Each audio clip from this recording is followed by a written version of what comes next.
Hello అండి, ఈరోజు అయితే మసాలా వడ కర్రీ అయితే ఎలా ప్రిపేర్ చేయాలో చూసేద్దాం. ముందుగా ఇంగ్రీడియంట్స్ తీసుకోండి. ఇట్లాగా చింతపండు, టమోటాలు, ఇట్లా ఆనియన్స్ ఇట్లాగన్నీ కట్ చేసుకొని ప్రాసెస్లోకి వెళ్ళిపోదాం. ఓకే, మీలో ఎంతమందికి కర్రీ ఇష్టమో కామెంట్ చేసేయండి.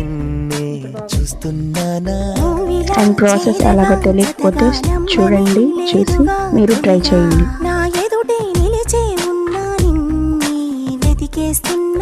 పెదవులు పదమంటున్నా, పదములు తడబడుతున్నా, ఈ మాటను ఇక చెప్పేస్తున్నా.